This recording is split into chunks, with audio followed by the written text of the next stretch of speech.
Bonsoir à tous, bienvenue dans notre émission La Réunion Léla. On va parler de La Réunion, d'une partie de son histoire. On en parle dans Causement Réunionnais.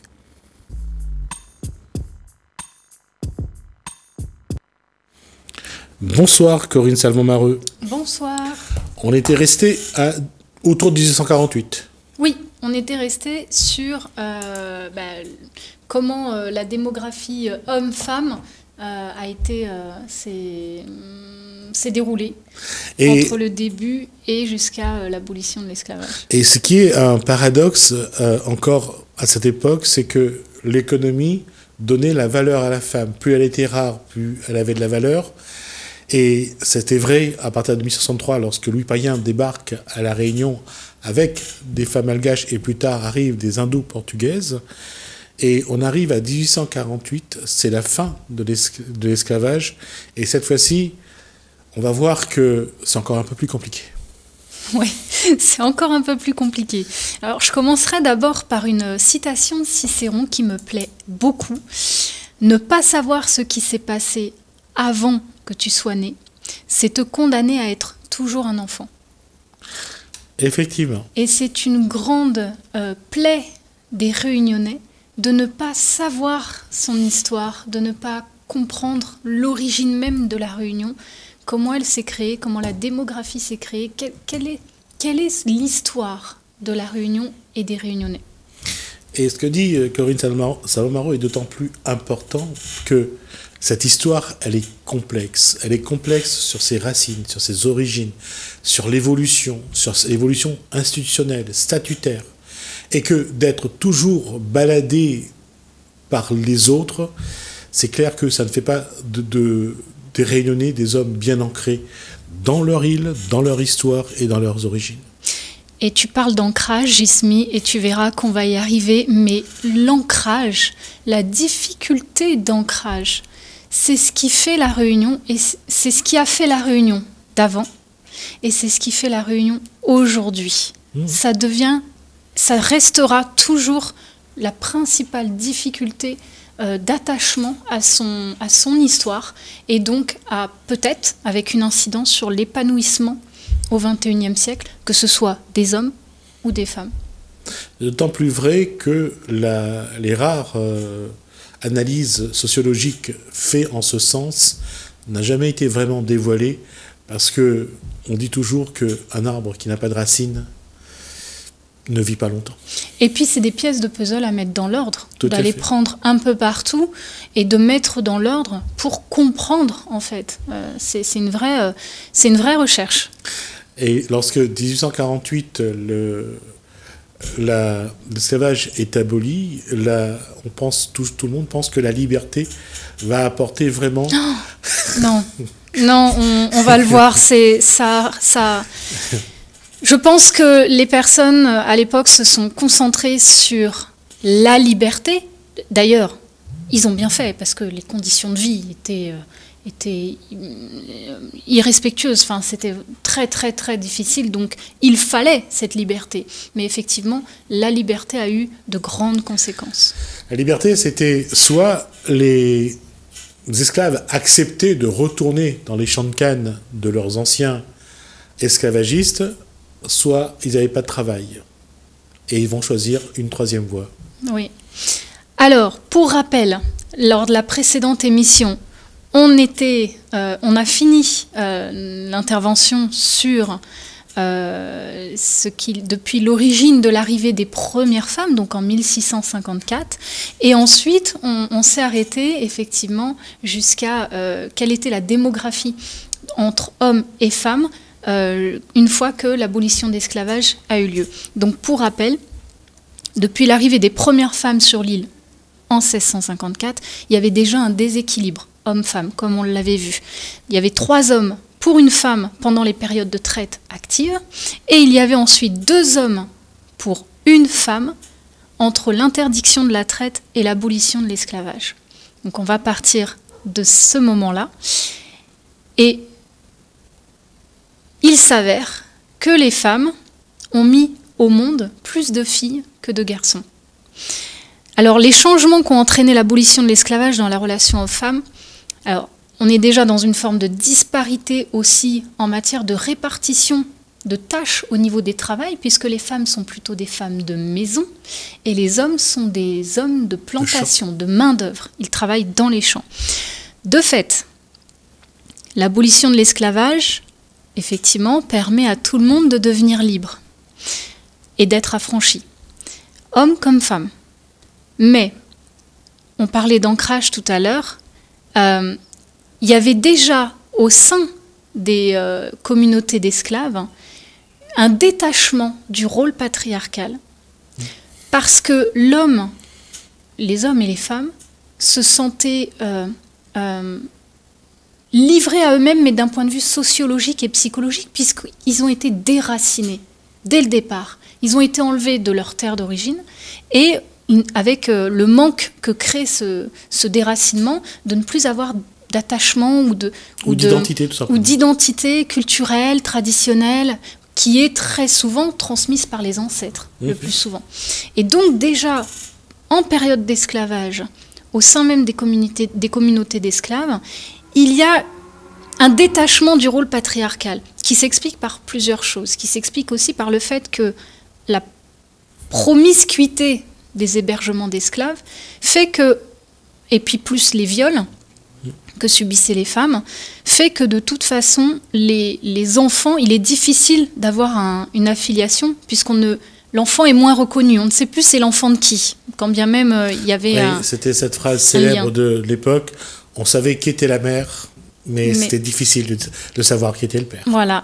Et sauf que les femmes s'inscrivaient déjà en période d'esclavage, à cette époque-là, s'inscrivaient déjà dans une démarche de prendre ces petits-hauts et de les prendre sous leur aile et d'endosser toute la responsabilité de subvenir à leurs besoins, etc. Et il y avait déjà une forme de détachement de la part du père, ou même de rejet de la part du père. Oui. Ce qui fait que ça s'est marqué d'autant plus au moment où l'esclavage a cessé, puisque on a pu remarquer que pendant l'esclavage, c'est ce que tu as dit, les maîtres avaient obligation, notamment par le biais des ordonnances qui avaient été signées, avaient obligation de nourrir et de vêtir et de loger les esclaves, de bien les traiter. Enfin, c'était rationné, mais voilà, ils avaient une obligation. Bien traité, oui. Voilà, de faire en sorte que la main-d'œuvre reste utilisable.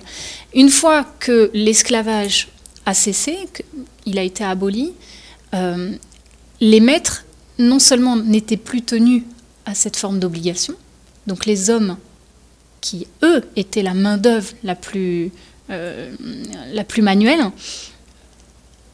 ils n'avaient plus d'obligation de subvenir à leurs besoins, ni de les vêtir, ni de les nourrir, ni de les loger. Et à ce stade-là, la liberté qu'ont trouvée les esclaves a généré la première précarité, une forme de précarité sévère, puisque les maîtres devaient par conséquent maintenant payer, non plus, du coup on ne va plus parler d'esclaves, mais on va parler d'employés, mais ils n'avaient pas l'argent pour payer les employés. Donc c'est la souveraineté française qui a pris le relais sur certaines propriétés pour payer, pour verser un salaire aux employés. On va juste rappeler qu'à l'époque déjà, lorsque Santa Garriga est arrivé pour annoncer l'abolition de l'esclavage, il a fallu négocier la vente de ces esclaves. Donc c'est l'État qui a déjà payé pour la liberté des esclaves. Ouais. Donc l'État va payer pour qu'ils puissent vivre un peu, quoi. Oui. Et puis les maîtres locaux n'étaient absolument pas d'accord. L'abolition de l'esclavage, avant qu'elle se réalise, il y a eu beaucoup de tractations, beaucoup de conflits, parce que les maîtres criaient au loup sur l'île de la Réunion. On va même rappeler que vers 1800, autour de 1800, lorsque Napoléon abolit d'abord l'esclavage en 1802, après qu'il le rétablit en 1804, à cette époque-là déjà, certains propriétaires d'esclaves voulaient que la Réunion soit indépendante pour ne pas être obligés d'appliquer les lois françaises. Exact. Et justement, les lois françaises, c'était une série d'ordonnances entre 1840 et 1845 qui obligeaient de subvenir aux besoins des esclaves. Oui, parce que de toute façon ou d'une autre, il fallait quand même respecter, parce que ça a été un débat en Europe, c'est de savoir, c'était de reconnaître le statut d'être humain à ces individus. C'était ça la difficulté. Oui. C'est dur. C'est vraiment un sujet difficile. Très difficile. Enfin, moi, ça très me difficile touche énormément. parce qu'il faut accepter que des hommes regardaient des êtres, parce qu'ils étaient noirs, comme des objets, comme du matériel. C'était ça, dans le code noir, c'était ça le statut de l'individu. Oui, le clivage blanc-noir est historique. Et immense surtout. C'est un grand fossé entre le blanc et le noir. Le blanc regarde le noir, mais alors d'une façon assez incroyable. Alors, d'une façon générale, déjà, on l'a vu pendant la période d'esclavage, il y avait une forme de désolidarisation de l'univers familial, du rôle patriarcal, matriarcal, et livrés à eux-mêmes par la suite, après l'abolition de l'esclavage, l'écart n'a fait que de se creuser, et encore aujourd'hui, on le vit. Les femmes vivent seules, s'occupent des enfants, et que ce soit avec des minima sociaux ou avec un emploi à temps partiel, elles prennent le relais encore aujourd'hui. C'est un mode de vie qui devient, on pourrait dire, une habitude. La question, elle est simple en fait. Les esclaves étaient enlevés dans leur village ou dans leur tribu. Donc c'était une façon de vivre. Oui, une façon de vivre, et donc c'est brutal. Et cette façon de vivre-là, d'une manière un peu, j'allais dire, ironique, s'est perpétuée. La femme, quand il y a eu donc la fin de l'abolition de l'esclavage, elle a préféré la liberté et élever seule, et les difficultés, les souffrances d'élever seule un enfant ou une enfant, plutôt que d'avoir à subir encore à supporter un homme. Exact. Et du coup, les femmes ont la tendance s'inverse par rapport au tout départ de l'histoire de l'île, puisqu'on avait plus d'hommes que de femmes, et aujourd'hui c'est l'inverse. Il y a plus de femmes que d'hommes. Oui. Et j'allais dire, c'était naturel, parce que d'une façon ou d'une autre, les hommes mouraient plus tôt. Et oui. Plus confrontés à des difficultés. Les hommes meurent plus tôt et les femmes vivent plus longtemps. Qu'on sait déjà à vivre plus longtemps que les hommes. Et c'est vrai qu'à un moment donné, la courbe s'inverse. Oui, la courbe s'inverse. D'ailleurs, si on repart à l'abolition de l'esclavage, on a ensuite, 100 ans plus tard, la Réunion qui devient un département français, donc en 1946, et le mode de vie s'occidentalise. Donc là, on rentre dans une ère de consommation. Les métiers se multiplient dans le secteur tertiaire, et les familles cherchent de plus en plus un cadre de vie plus équilibré, comme en Occident, avec des mariages. Il y a une chose quand même qui change par rapport à la métropole. Parce qu'à la métropole, déjà, il y a une évolution. La classe moyenne est beaucoup plus forte, plus présente. Et comme c'est l'Église qui gère encore je dirais, les valeurs familiales et les valeurs sociales, donc les mariages, même si l'un trompe l'autre, hein, je veux dire, mais le cadre familial, c'était un homme, un père, une mère et des enfants. Alors que la Réunion, c'est une femme, des enfants, mais on ne sait pas où est le père. Voilà, et on ne sait pas où est le père. Ou alors on sait où il est, mais en tout cas, il ne participe pas à la vie de famille, soit par choix de la part du père, ou de la mère. Ou par rejet de la part de la mère. Parce que, encore une fois, il y a des femmes qui ne supportent pas d'être... Et puis, il y a aussi les traditions africaines. Je veux dire qu'il y a des femmes qui étaient là, étaient mamans, avaient élevé les enfants, et que l'homme était à part aussi. Il y avait des traditions africaines qui faisaient que... Et certaines femmes, je pense que dans les héritages génétiques et tout, ont gardé ces valeurs-là. Ont gardé ces valeurs-là, effectivement. Et c'est ce qui explique que la femme réunionnaise a plutôt tendance à être maître de la situation, maître des finances de la maison, maître de l'éducation des enfants. Elles prennent beaucoup de responsabilités et au final, l'homme, alors soit il disparaît, ou soit, effectivement, il n'a pas une place qui pourrait satisfaire sa virilité, ou parce que c'est aussi un gène, enfin c'est aussi un ancrage génétique de devoir être l'homme de la maison, l'homme de la situation, d'avoir des responsabilités, d'être un pilier familial.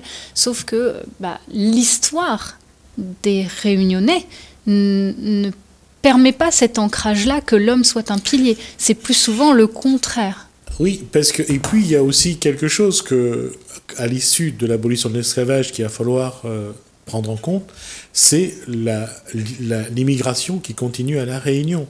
Les différents peuples continuent à enrichir les composantes de la société réunionnaise, et c'est aussi le choc des cultures. Les Réunionnais d'origine chinoise n'ont pas la même façon de vivre que les descendants d'esclaves. Les familles musulmanes, la communauté musulmane a des règles que n'ont pas, je dirais, les Réunionnais qui sont de confession chrétienne.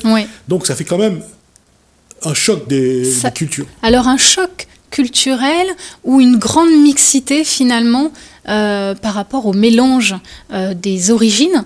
Et encore une fois, on l'avait dit précédemment, mais la Réunion, c'est vraiment le territoire qui est alors privilégié ou pas, mais en tout cas aujourd'hui, il est l'exemple.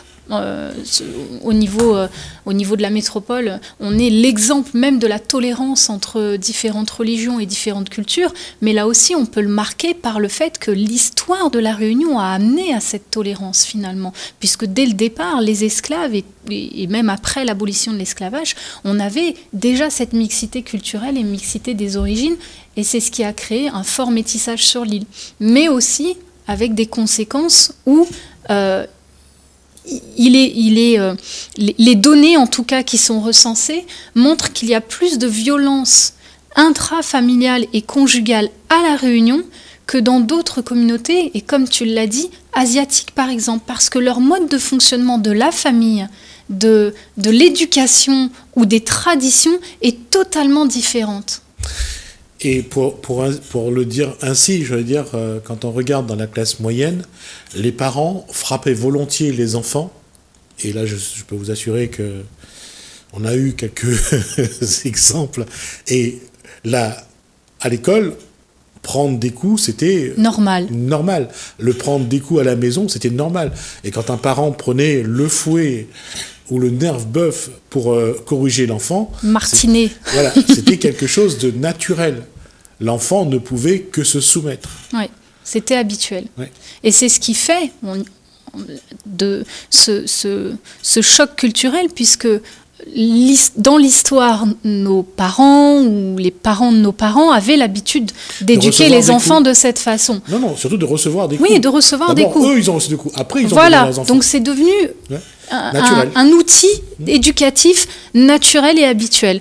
Et au fur et à mesure, on est en train de le décliner, mais pas pour tous, puisqu'on a encore des racines différentes sur le territoire, je veux dire. Chaque famille qui est sur le territoire réunionnais a des racines différentes, donc ne sont pas nés du même côté, et il y a ceux qui frappent et ceux qui ont été frappés.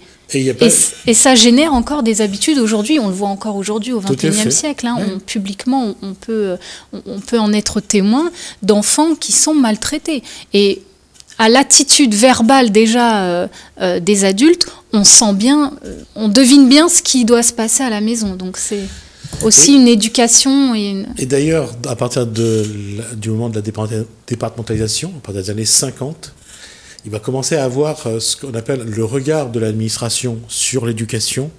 Et on va même, à un moment donné, parce que les femmes d'origine modeste avaient beaucoup d'enfants, on va même mettre en place une forme de contraception, parfois violente, pour que ces femmes aient moins d'enfants. Donc, et généralement, ces femmes ne le savaient pas.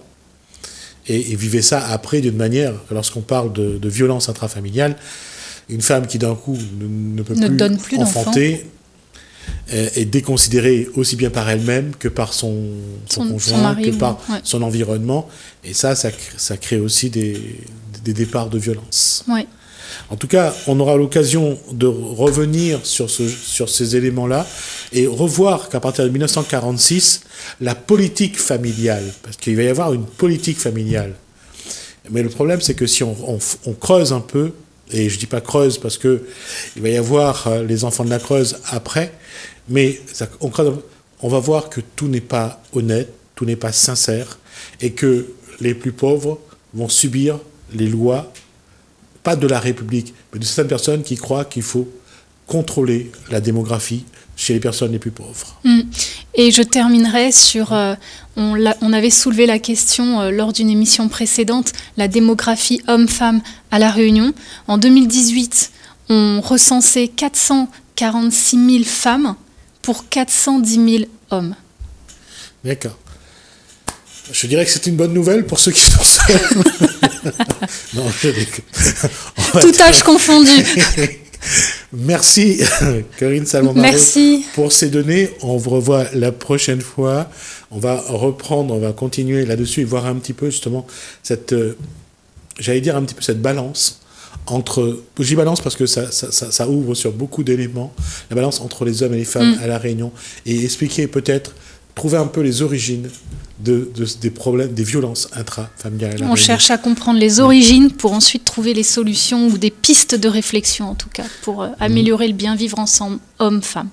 Merci Corinne Salmon-Mareux, merci à vous de nous avoir suivis. Merci Hélène, merci François, je vous dis à bientôt.